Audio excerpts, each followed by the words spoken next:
Hey everyone, कैसे हैं आप सब। I hope you guys are doing really well. तो सब कुछ जब इतना वेल है तो चलिए आज की क्लास को शुरू करते हैं। आज की क्लास है life changing spoken English course की क्लास नंबर 6 जिनको नहीं, और हमारे चैनल पे कराया जा रहा है फिलहाल एक 21 दिनों का चैलेंज जिसमें मैं आपको सिखाऊंगी अंग्रेजी बोलना। Life changing spoken English course इस कोर्स का नाम है। ये कोर्स बिल्कुल फ्री है, चाहे और जितने भी पुराने लोग जो क्लास 1 से लेकर के 5 तक कर चुके हैं उनके लिए। चलिए जी भाई, अटेंडेंस लगा दीजिए फटाफट से, और अटेंडेंस लगाते वक्त बताइए कैसी लग रही है आपको ये कोर्स। अटेंडेंस तो सबसे पहले लगा दीजिए, मैं चेक कर रही हूँ सबका अटेंडेंस, और अटेंडेंस लगाइए और बताइए कोर्स कैसी चल रही है, आपकी प्रिपरेशन कैसी चल रही है, कितने लोगों ने नोट्स बना, कौन से लोग हैं जो नोट्स बना रहे हैं और रिवाइज भी कर रहे हैं। आज का जो होमवर्क होगा वो मैं क्लास के इन बिटवीन में कभी भी मैं अनाउंस कर दूंगी कि होमवर्क क्या है आज का। तो चलिए, ये सारी बातें हो गई, शुरू करते हैं आज की क्लास को। आज की क्लास में हम लोग सीखेंगे कि वाक्य जो है, वाक्य बनाना इतना मुश्किल क्यों होता है, हमें इतना मुश्किल क्यों लगता है, जबकि सही मायने में उतना मुश्किल है भी नहीं। तो इसका एक बहुत बड़ा रीजन जो होता है वो होता है उसमें हमें नहीं पता होता है कि क्या लगाना है वाक्य में। अब क्या लगाना है का क्या मतलब है। उदाहरण के तौर पर सबसे पहला आपके सामने एग्जाम्पल है, देखिए वाक्य में जब भी आप रहा है या रही है का इस्तेमाल कर रहे हैं वाक्य के एंड के साइड में, तो उसकी जो इंग्लिश होगी ना उसमें इज प्लस V4 लगेगा। अब क्या लगाना है इसके बारे में जब बात हो रही है तो बात हो रही है वर्ब को लगाने की। सबसे पहली क्लास में मैंने आपको सब्जेक्ट वर्ब और ऑब्जेक्ट करा दिया था। वर्ब जो है वो इतना जरूरी है वाक्य बनाने के लिए कि आप सोच के देखिए, बहुत सारे वाक्य आपको ऐसे मिलेंगे जिसमें सब्जेक्ट और ऑब्जेक्ट होगा ही नहीं, सिर्फ वर्ब होगा और वाक्य कंप्लीट हो जाएगा।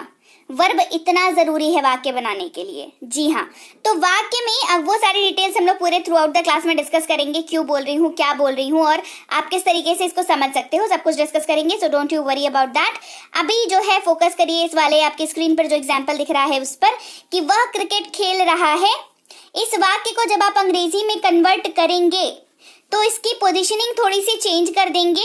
जहां पर आप सबसे आखिर वाला जो खेल रहा है वो बीच में आ जाएगा, क्रिकेट जो है वो आखिर में चला जाएगा। क्यों?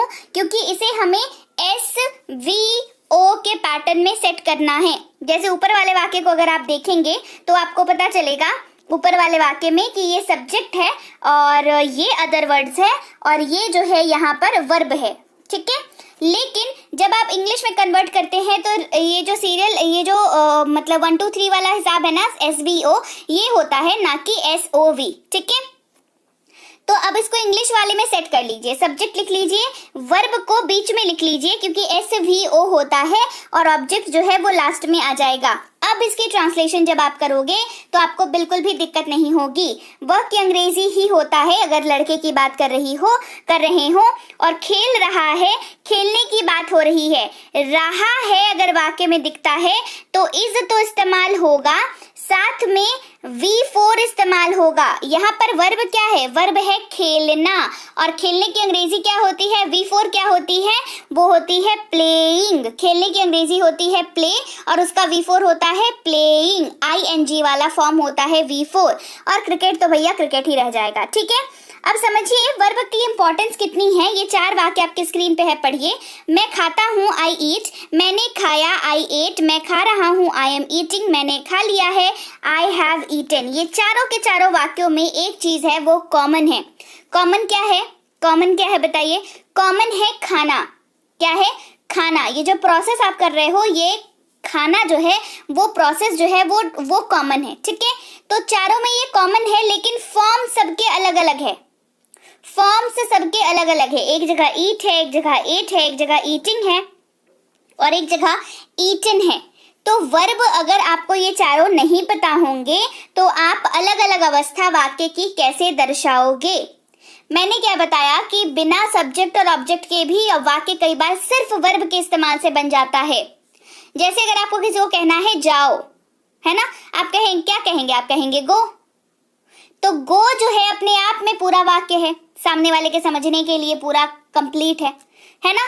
तो देखिए सिर्फ वर्ब से ही आप वाक्य बना ले रहे हैं।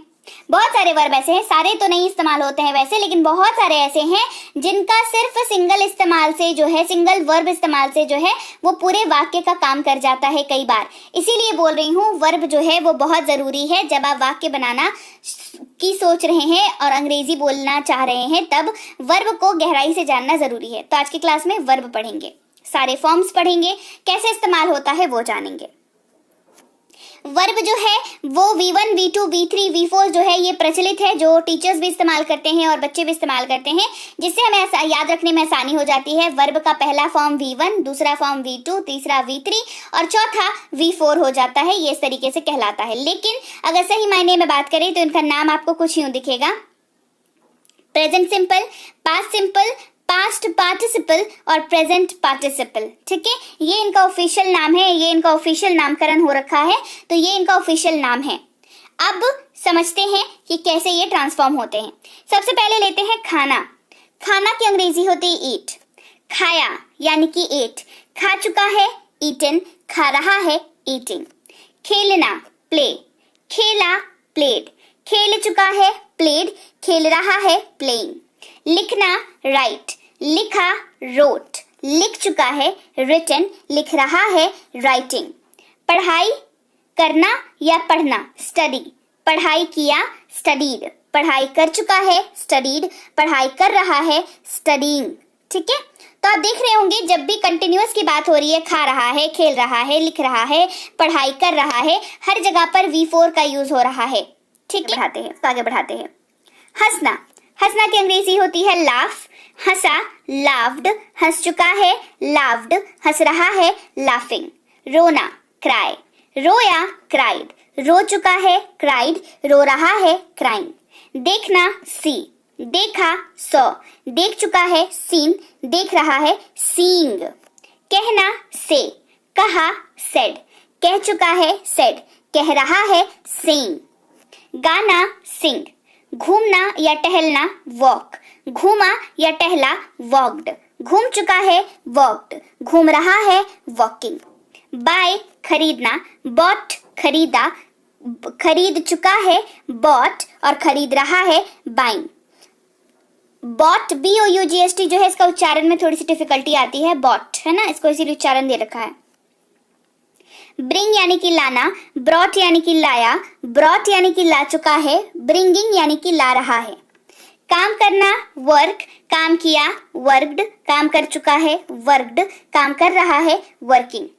दौड़ना रन, दौड़ा रैन, दौड़ चुका है रन, दौड़ रहा है रनिंग। मदद करना हेल्प, मदद किया हेल्प्ड, मदद कर चुका है हेल्प्ड, मदद कर रहा है हेल्पिंग। आपका आज का होमवर्क होगा कि आपको आज की क्लास के बाद जो वर्ड्स आपको याद रहते हैं, जैसे मान लो आपको 2 ही वर्ड याद रहे, ठीक है, रन याद रहा और हेल्प याद रहा, तो आपको क्या करना है, रन के चारों फॉर्म्स लिखने हैं कमेंट सेक्शन में और हेल्प के फिर चारों फॉर्म्स लिखने हैं कमेंट सेक्शन में। हिंदी में नहीं, अंग्रेजी में लिखना है। ठीक है, आगे बात समझ में। तो आपको जो भी वर्ड्स याद रहते हैं उनके चारों फॉर्म्स के साथ आपको लिखना है। फॉर्म्स नहीं याद है मतलब आपको शब्द नहीं याद है, एकदम सीधी बात, नो बकवास, है ना। फॉर्म्स नहीं याद मतलब आपको शब्द भी नहीं याद, आप लिखेंगे सिर्फ वही शब्द जिसके फॉर्म्स आपको याद हैं। क्लियर, आगे होमवर्क समझ में। आगे बढ़ते हैं, चलिए। धोना यानी कि वॉश, धोया यानी कि वॉश्ड, धो चुका है वॉश्ड, धो रहा है वॉशिंग। नहाना बाथ, नहाया बाथड, नहा चुका है बाथड, नहा रहा है बेदिंग। इसका उच्चारण थोड़ा अलग हो जाता है, ठीक है। बुलाना कॉल, बुलाया कॉल्ड, बुला चुका है कॉल्ड, बुला रहा है, तो प्रोसेस जो है वो कंटिन्यूएशन में है ना। बुला रहा है तो क्या हो जाएगा बताओ, कॉल के साथ ING लग जाएगा ना, हो जाएगा कॉलिंग। क्या हो जाएगा, कॉलिंग। देखो किसी भी वर्ब फॉर्म को अगर फर्स्ट फॉर्म से आपको उसको अगर आपको V4 चाहिए ना उस वर्ब का, तो कुछ नहीं करना है, आपको सिंपली फर्स्ट फॉर्म में ING जोड़ देना है। ठीक है, अब देखो, खाना पकाना यानी कि कुक, पकाया कुक्ड, पका चुका है कुक्ड, पका रहा है कुकिंग। सुनना हियर, सुना हर्ड, सुन चुका है हर्ड, सुन रहा है हियरिंग। ठीक है, आगे बात समझ में। अब एक और चीज आप देखिए जिसकी मदद से आप ये पहचान पाएंगे कि आपको किस वर्ब का इस्तेमाल करना है। अगर किसी वाक्य के अंत में हूं लगा हुआ है तो समझ जाइए एम और अदर वर्ड्स का जो है इस्तेमाल यहाँ पर होगा। है लगा हुआ है तो आर प्लस अदर वर्ड्स का इस्तेमाल होगा। है लगा हुआ है तो इज प्लस अदर वर्ड्स का इस्तेमाल होगा। था लगा हुआ है तो वॉज प्लस अदर वर्ड्स। थे लगा हुआ है तो वर प्लस अदर वर्ड्स। थी लगा हुआ है तो वॉज प्लस अदर वर्ड्स। तो ये तो हो गई इनकी बात। अब बात करते हैं कि वर्ब कैसे पहचानेंगे। अगर वाक्य के अंत में ता हूं, ती हूं, ते हैं, ते हो लगा हुआ है तो वर्ब का पहला फॉर्म यूज करना है। आंख बंद करके इस फॉर्मूला को याद रख लीजिए। क्या करना है? वर्ब का पहला फॉर्म यूज करना है। कब? जब वाक्य के अंत में ता हूं, ती हूं, ते हैं, ते हो लगा हुआ हो तो। अगर वाक्य के अंत में ता है, ती है लगा हुआ है तो वर्ब का पांचवा फॉर्म यूज होगा। पांचवा फॉर्म क्या होता है वर्ब का? अब आप बोलोगे कि मैम V5 तो आपने अभी कराया ही नहीं। सिंपल सी बात है, वर्ब 1 में जब एस या ईएस लग जाता है तो वो V5 का फॉर्म बन जाता है। जैसे गो में ईएस लगेगा तो ये गोज बनेगा। क्या बनेगा? गोज बनेगा। प्ले में एस लगेगा तो ये प्लेज बनेगा। तो गो का V5 क्या हो गया? गोज। प्ले का V5 क्या हो गया? प्लेज। क्लियर? तो एस और ईएस वाला हिसाब है। अगर ता, था, ती, थी, ते, थे वाक्य के अंत में है तो वर्ब का सेकंड फॉर्म यूज करना है आपको। या, ये, या, यी इस्तेमाल कर रहे हो तो भी वर्ब का सेकंड फॉर्म यूज करना है। वाक्य के अंत में अगर उंगा, एंगे, एगी या एगा का इस्तेमाल कर रहे हैं तो विल के साथ वर्ब का पहला रूप यूज करेंगे। क्या यूज करेंगे? विल के साथ वर्ब का पहला रूप यूज करेंगे। अगर वाक्य में रहा हूं, रही हूं इस्तेमाल कर रहे हैं तो एम प्लस V4 का यूज करेंगे। रहे हो, रहे हैं का इस्तेमाल कर रहे हैं तो आर प्लस V4 का इस्तेमाल करेंगे। रहा है, रही है का इस्तेमाल कर रहे हैं तो इज प्लस V4 का इस्तेमाल करेंगे। रहा था या रही थी का इस्तेमाल कर रहे हैं तो वॉज प्लस V4 का इस्तेमाल करेंगे।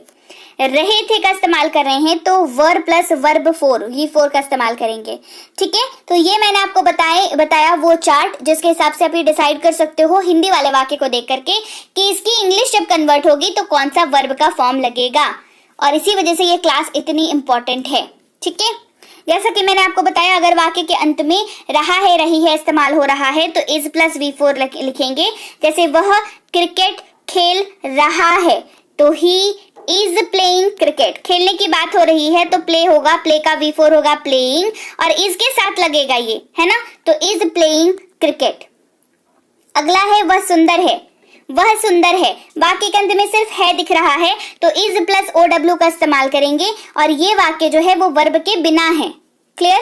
वाक्य जो है वर्ब के बिना है तो वह सुंदर है, वाक्य के अंत में है मतलब इज प्लस OW। अब ढूंढो यहाँ पे कि सब्जेक्ट कौन सा है। सब्जेक्ट वह है, राइट। उसके बाद क्या है? अदर वर्ड्स क्या होगा? अदर वर्ड यहाँ पर सुंदर है। अब आप कहोगे कि मैम यहाँ पर वर्ब तो नहीं है, तो भाई कैसे नहीं है वर्ब? कैसे नहीं है? यहाँ पर मेन वर्ब नहीं, यहाँ पर हेल्पिंग वर्ब है और इज जो है वो हेल्पिंग वर्ब का काम कर रहा है। शी इज ब्यूटिफुल, वह सुंदर है, शी इज ब्यूटिफुल। अगला देखो, वे लोग यहाँ हैं। है जब वाक्य के अंत में दिखे तो आर प्लस OW का यूज करना है, तो ये भी तो वर्ब ही है ना, हेल्पिंग वर्ब है यहाँ पर। तो they are here, they are here. Clear? तो चलिए, ये थी आज की क्लास जहां पर हमने वर्ब के बारे में जाना। वर्ब के कैसे वैरायटी में यूज होते हैं, हेल्पिंग वर्ब के तौर पर कैसे वाक्य में आपको दिखने को मिलेगा है वर्ब, और जब नॉर्मल वर्ब के टाइप के आपको इस्तेमाल करने हो जैसे प्ले और ईट इस टाइप के, तो आप क्या देखोगे वाक्य में, हिंदी वाक्य में, ऐसा कि आप ये डिसाइड कर पाओ कि उसकी इंग्लिश वाले वाक्य में वर्ब का कौन सा रूप इस्तेमाल होगा, पहला, दूसरा, तीसरा, चौथा या पांचवा। उसके साथ ही मैंने आपको list they the most used verbs की। रोना, हंसना, खाना, आना, जाना, धोना, बैठना, उठना, लेटना, ठीक है, लाना, ये सारे क्या हैं? ये सारे के सारे ऐसे वर्ब्स हैं जो रोजमर्रा की लाइफ में हमारे जिंदगी में इस्तेमाल होते हैं। इसके सारे फॉर्म्स मैंने आपको करा दिए, V1, V2, V3, V4। और V5 कैसे कन्वर्ट करना है? एस या ES लगा करके कन्वर्ट करना है। ठीक है, तो आपको जितने भी वर्ब से याद रहेंगे उन सबको आप कमेंट सेक्शन में लिखेंगे उनके फॉर्म्स के साथ। अगर 2 याद है तो 2 ही लिखो, लेकिन फॉर्म्स के साथ लिखो। और अगर आपको फॉर्म्स नहीं याद है तो आपको क्लास दोबारा अटेंड करने की जरूरत है। और मैं आपसे मिलूंगी आपकी अगली क्लास में। Till then, thank you so much for watching. Stay tuned.